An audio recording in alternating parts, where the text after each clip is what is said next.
ये बहुत कम लोगों को मालूम होगा कि मशहूर गायिका छप्पन छुरी का प्रयागराज से नाता था। आजादी के पहले उनकी गायकी के दीवानों में प्रयागराज की मशहूर शख्सियतें भी शामिल थीं। उनमें मोतीलाल नेहरू, तेज बहादुर सप्राव, तेजनारायण मुल्ला, न्यायमूर्ति कन्हैयालाल, अमरनाथ शाह आदि शामिल थे। छप्पन छुरी का असली नाम जानकीबाई था। उनके शरीर पर चाकू के 56 घाव होने के कारण उनका नाम छप्पन छुरी पड़ गया था। 1880 में वाराणसी में जन्मी जानकीबाई और उनकी मां मानकी को उनके पहलवान पिता ने छोड़ दिया था। मानकी और जानकी को एक कोठे के मालिक को बेच दिया गया और वे दोनों इलाहाबाद आ गयी। मालिक की मृत्यु के बाद मानकी ने कोठे का कामकाज संभालना शुरू किया और अपनी बेटी को हिंदुस्तानी शास्त्रीय संगीत में प्रशिक्षित करने का फैसला किया। लखनऊ के हस्सू खान से जानकी ने शिक्षा ली। जानकी बड़ी होकर एक लोकप्रिय तवायफ हुई और कलकत्ता की गौहर जान से उनकी घनिष्ठ मित्रता हो गई।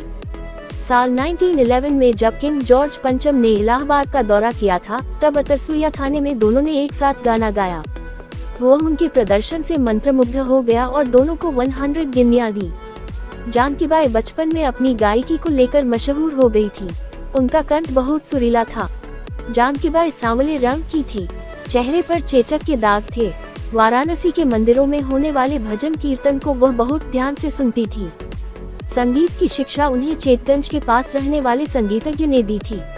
1876 में वाराणसी में एक संगीत प्रतियोगिता हुई थी। प्रतियोगिता में उन्होंने उस समय के प्रख्यात गायक रघुनंदन दुबे को परास्त कर अपनी धाक जमा दी थी। प्रतियोगिता में हारने के बाद रघुनंदन दुबे ने 12 वर्षीय जानकीबाई को जान से मारने का फैसला किया। उसने सब्जी काटने वाले चाकू से जानकीबाई पर कई वार किए थे। चिकित्सकों के अनुसार जानकीबाई के शरीर पर 56 घाव हुए थे। तब से उन्हें छप्पन छुरी कहा जाने लगा। उनका 6 वर्ष तक इलाज चला था, तब वह ठीक हो पाई थी। जानकीबाई शायर भी थीं। अपने लिखे गाने खुद गाती थीं। उनकी गजलों का एक संग्रह दीवाने जानकी 1915 के आसपास प्रकाशित हुआ था। जानकीबाई उत्तर भारत तथा मध्य भारत की प्रमुख रियासतों तथा संगीत के आयोजन में जाती थी। सारे भारत में उनके गानों की चर्चा थी। अल्पविराम। जानकीबाई संगीत आयोजनों में गायन के लिए एक दिन का 1000 से अधिक रुपए लेती थी। धार्मिक समारोहों तथा मंदिरों के लिए वे कुछ भी नहीं लेती थी। जानकीबाई ने 1911 में जॉर्जटाउन में एक विशाल संगीत आयोजन में ग्वाहरबानों को निर्णायक रूप से शिकस्त दी थी। उन्होंने 12 बजे से गाना शुरू किया और 4 बजे तक गाती रही। एक बार वे अतरसुइया में एक चबूतरे पर गा रही थी। वो चबूतरा चांदी से पक गया था। गिनती करने पर 14,070 रुपये निकले थे। जानकीबाई एक ऐसा नाम है जो इतिहास में दर्ज है। प्रयागराज की एक ऐसी गायिका जिसकी प्रसिद्धि देश ही नहीं बल्कि विदेशों में भी है। जानकी की गायकी का असर लोगों पर ऐसा था कि लोगों को सुबह और शाम का कुछ पता नहीं चलता था।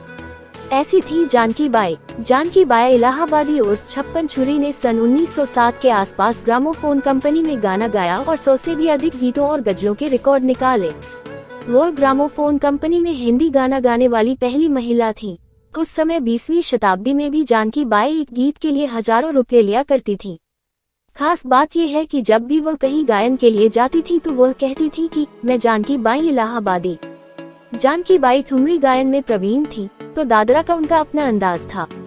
जब वे गुलनारों में राधा प्यारी बसे दादरा गाती तो श्रोता सम्मोहित हो जाते।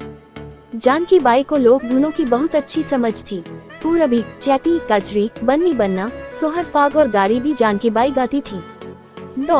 समधी देखो बांका निराला है रे, तोरी बोलिया सुने कोतवाल तूती बोले ले, नदी नारे न जाओ श्याम पैया परू, तू ही बाटू जग में जवान सांवर गोरिया, बाबू दरोगा कौने करनवा धैला पियवा मोर, ये गीत उन दिनों लोगों की जुबान पर थे।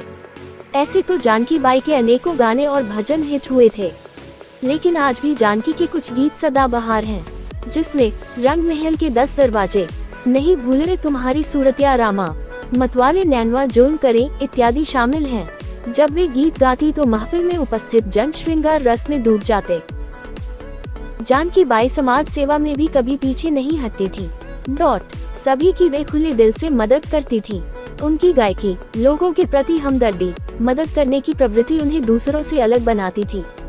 गरीबों और बेसहारा की मदद करना उनकी आदतों में शुमार था। गरीब बच्चों की पढ़ाई और बेसहारा लड़कियों की शादी के लिए वह हमेशा तत्पर रहती थी। 1934 में जानकी ने दुनिया को अलविदा कहा। ऐसी थी जानकीबाई उर्फ छप्पन छुरी। आप लोग जानकी बाई उर्फ छप्पन छुरी के बारे में क्या जानते हो, मुझे कमेंट बॉक्स में जरूर बताएं। वीडियो अच्छी लगी लाइक करें, शेयर करें और सब्सक्राइब करें।